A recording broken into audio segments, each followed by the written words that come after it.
Imitation is the sincerest form of flattery. The best way to show that you like something is to implement it into your work. You all saw the title. You know that I'm talking about how the upcoming Fire Emblem title, FE16, is taking heavy influences from a game whose popularity is growing even to this day despite coming out over a year ago. That's right, viewers, today I'll be talking about how Three Houses is inspired by the best Shin Megami Tensei spin-off, Tokyo Mirage Sessions. Yeah, no, let's talk about an actual good game now instead. Persona 5, the game that despite being a PS4 exclusive, has even Nintendo fans excited with the main character being the most recent addition to the prestigious Smash Bros. Lineup. But what makes Persona 5 so special? Is it the gameplay, the characters, the story, the atmosphere?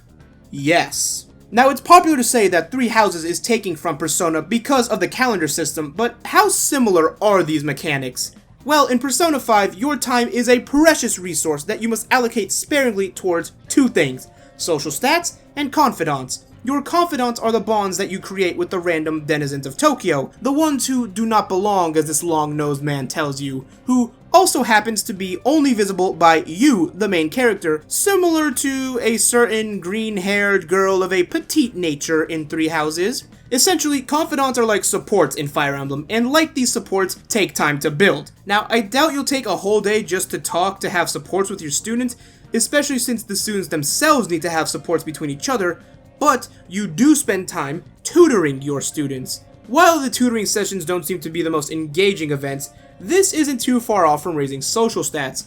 You see, in Persona 5, just because you want to talk to the waifu everyone won't stop talking about online, that doesn't mean you can hit it off with her like it's nothing. What do you think, this is a Fire Emblem game?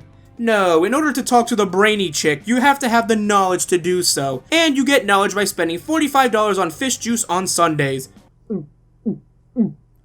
Only after reading lots of books and destroying your insides can you then talk to the queen herself. The same goes for Fire Emblem. You can't pick up a fancy sword and expect to know what you're doing if you're an archer. You gotta learn the proper technique, the correct form, practice your stance, and only after you've done all of this can you use a sword made out of silver, even though that is a completely ineffective resource to make a sword out of, but I digress. If our little buddy here wants to wield the golden gauntlets, then he better keep smashing his fist into the wall, so that way he can one day get revenge on his barber.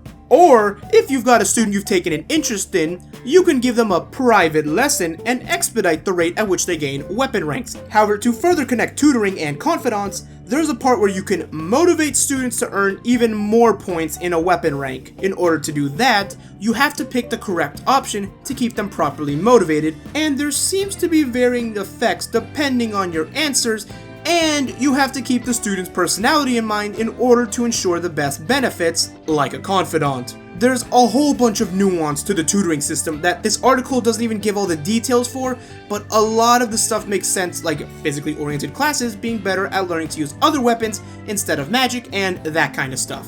So, with weapon ranks being treated the same way as social stats, you can't just max out 3 or 5, no, you have a whole class of kids to balance and work around, but this allows for tons of customization that I am sure will allow for a lot of good replayability. But you're a person as well, you don't just want to spend your time with your students, you gotta relax too, and like in Persona, there's more than one way for you to gain stats. This is where the weekend comes in. In Persona 5, you have 6 school days a week because Japan sucks, and that seems to be the case in Three Houses, with Mondays being your obligated class day, whatever the hell that means. Your free time seems to be dedicated to teaching, but it's not just a scripted sequence. You can roam the castle grounds and pick up quests like Joker does when he roams the streets of Tokyo. There's another option called Venture, which, given the combat icons associated with it, probably means this is your method of grinding, just as Mementos was in Persona 5. Will venturing be more efficient than tutoring? Or is there more nuance to this where some students gain more experience in combat as opposed to the classroom?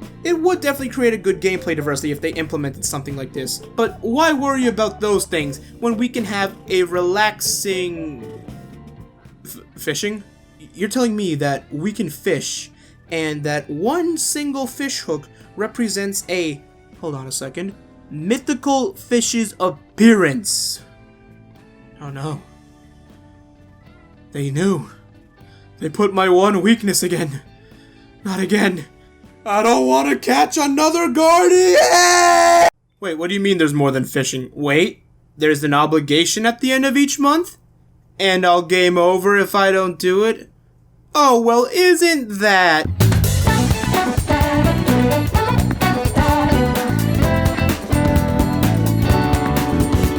Okay, we need you to do something to stop you from planning out the next 5 years of your students' lives that leads you to somehow marrying Dorothea, and that's where the field study comes in. Just like palaces, these are massive undertakings that you have to clear, but instead of having multiple days to tackle them at your leisure, it seems like there's a fixed day for these events. Maybe you can do them sooner, but who knows. The parallels don't stop there, viewer, as there are also the crests. The crests are a major part of Three Houses' story. These magic MacGuffins are what the 10 Greats of Fodlan used in the War of Heroes. The 10 Greats are like the 8 legends of the Alib games, but many have already made the connection that this is most like the 12 Crusaders of Genealogy of the Holy War. In that game, characters had the holy blood of those legends, and this seems to be the same deal as there are party members who are nobility and have these crests, but there are also commoners who just don't. The events we saw in the first cutscene of the game most likely depict the final battle of this war, where we see the woman Seros facing off against Nemesis, who was titled the Liberation King. While this all sounds like pointless Fire Emblem lore, it's actually part of the story. Kinda like how Persona games put the main villain right at the start of the game to tease you. Yeah, so here's how this works. You see, there are 21 crests shown in this image. Byleth has one of these crests, but no one knows what it is, as it's not represented in this circle. The game even calls it the crest of ... but you also know that it's the exact same symbol that's on the back of the Liberation King's cape. So, spoilers, I guess, for a game that hasn't even come out yet, but it's a Fire Emblem plot. Were you expecting the next Shakespeare from this because it's similar to Genealogy? Also Persona 5 spoilers. So, the main character is clearly a descendant of Nemesis, who is actually your father. Okay, he's probably not our father, but it's not beyond Fire Emblem reach, Sub-Valadar. You cannot undo what is already done. Realistically, he's probably going to die because, let's face it, when does the Fire Emblem protagonist have parents that live? Actually, that's another connection to Persona, but we're just going to chalk that one up to anime. So once Geralt inevitably dies, and you see that Sothis has the same symbol on her bondage necklace, you begin to question how all of this happened. And when you talk to Rhea, who is the secret evil villain that's kept up the churches alive the War of Heroes and knows all of this, is gonna go like, oh yeah, this was sad, but the writing of the game and not the localization is gonna make me do something that gives away that I'm the bad guy, ha ha ha. So after you played more of JoJo's Part 4, you learn that the remaining 10 crests in this magic ring are wielded by the bad guys, and once you take your 10 crests, with Edelgard at the lead, and fight the renewed Liberation Army, you will summon Kingdom Hearts. Oh wait, this is supposed to connect to Persona. Memes aside, this ring holds a lot of symbolism for this game. At the top, above Seros, is the crest of Edelgard's family. Over here is Dimitri's crest, and over here is Claude's. They don't seem to be organized in any particular way, but allow me to connect the dots and... The crests are aligned in an isosceles triangle, and you can see that Dimitri's crest is exactly 7 away from the other two. The number 7 has far more than 7 meanings, but allow me to remind you of the setting Three Houses is based in.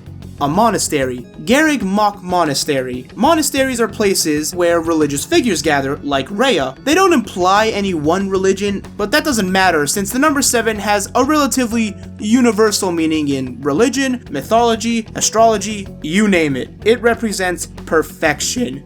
But let's attach this number to a religion for the sake of argument. I would say Christianity makes the most sense given Fire Emblem's heavy Western themes and the influence from FE4 and its legendary figures that come from that game being called the 12 Crusaders.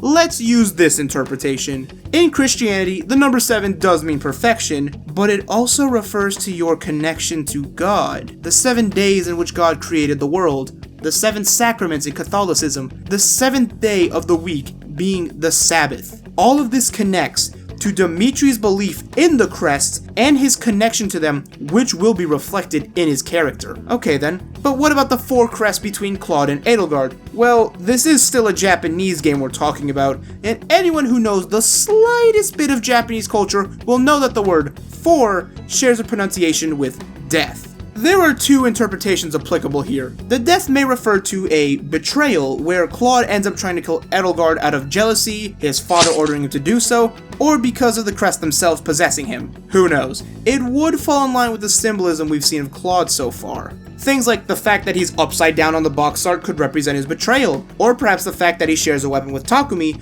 another archer that betrayed his family due to powers beyond his control. Archers tend to be more unruly, at least in the newer FE games, with Shinon leaving the Grail Mercenaries in Path of Radiance, Virion being the ruler of a conquered kingdom, and I already explained Takumi. I don't think it would be too much of a stretch to say the same could apply to Claude and his yellow attire that symbolizes happiness, or it could be a reference to Persona 4. The Persona where the main color was yellow and the game focused on a killer. A killer that was in plain sight all along. Hell, to stretch it even further to JoJo's, Yoshikage Kira even had blonde hair originally, or yellow hair. Just some food for thought. Okay, realistically, that theory is a bigger reach than Bucciolati's zipper punch range. I'll stop with the JoJo's references now, I swear, and give a better theory as to what the 4 representing death symbolizes. The fact that Edelgard and Claude share a side that's 4 crests long could represent their desire to destroy the crest. We haven't heard any voice lines from Claude yet, but we know Edelgard is against the idea of the crest, and like how these two share a side in this metaphorical triangle, they could also share the same sentiments towards the crest. The reason I think this is the more likely theory is because I think Dimitri will believe in the crest, and it will take some time for the other two lords to break through to him, perhaps having to fight through the church as he's on the other side of the circle, or using the crest to reach him. It fits in line with the friendship themes in Fire Emblem, and Dimitri honestly being a meathead because, let's face it, this boy is gonna be fucking dumb. But that's just where my thoughts on this triangle and the crest end. Let's talk numerology now, shall we? There are 10 crests that represent the 10 greats. The number 10 represents unity, the power in no longer being alone. Sounds pretty Fire Emblem, Persona, anime. Okay, I said I'd stop. But there's an 11th crest, Edelgard's. Edelgard's crest is not from the 10 greats, but comes from Seiros herself. In numerology, the number 11 is associated with higher ideals, fulfillment, vision, and also a transcendence beyond yourself and to a higher power. The divine Seiros. Divinity being associated with godly power, power beyond mortal levels. However, 11 also has another meaning. It represents spiritual illumination and our inner teacher. Oh yeah, they went there. We all thought this being a teacher thing was pointless, but it fits so well. But wait, Byleth has their own crest, a crest that is of an unknown origin, but we know that it's connected to Nemesis and Sothis, a nothing crest, a zero. Zero, of course, relates to the Fool Arcana, the arcana that the main protagonists of Persona 5 and 3 and 4 share. But what of the other 10 crests in this circle? Well, viewer, my theory is that these crests were the crests that the warriors in Nemesis's liberation army, I'll call it, wielded. After winning the War of Heroes, Seiros erased the crest of Nemesis, giving it zero value, and thus it falls to our protagonist, and naturally, Rhea is interested and motherly towards us as she wants to know more about this power we unknowingly share with her. Sound familiar? Like a certain sketchy boy? Oh, but that can't possibly be it. Why leave 21 crests and not destroy the other 10? In numerology, the number 21 represents large-scale success. Success grand enough to win you a war. Success large enough to make you a divine figure in history. Success so massive that you literally establish a kingdom that lasts for millennia. Oh, and in tarot cards, the 21st card is Judgment. Just like the strict punishment Rhea passes onto opponents of the church as her Judgment. However, Judgment also represents the Aeon. The Aeon of Isis, a motherly figure. It also refers to second chances, and in the context of Persona 5, yeah, I think you all see where Rhea's character arc is going to end in this game. However, let's go back to the Fool Arcana. The Fool is a wild card, possessing infinite power. The power to unite all the crests together and make them whole again. The power of this world. That's right, once you near the end of the game and acquire all the crests, you have 22. And of course, the 22nd tarot card refers to none other than...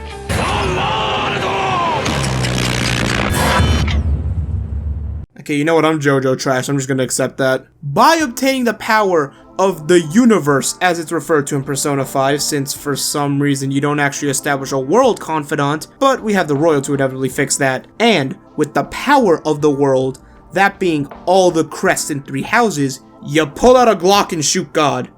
Okay, you probably don't skip ahead several hundred years in technology, but you probably shoot this godly dragon through the heart with a friendship beam, and then it dies, and peace is restored to the world. And those are all the connections I can find to Persona 5, and the connections between the symbolism of this game. Am I completely off the mark, or did I convince you of my findings? Let me know what you think in the comments, and tell me of anything I might have missed. I know it's been a while since I've uploaded the type of content I'm known for now, but I hope to get an FE Top 10 out in June, and another Persona 5 Top 10 by the end of this month, which realistically is probably gonna have to get pushed back some more, but hey, life be like that sometimes. Balancing part-time minimum wage with online courses and having a social life? Geez, now I'm the one who's having a similar life to Joker. Well, at least I don't have to deal with crooked criminals. Instead, I have to face myself. Hope to see you guys next time. Peace.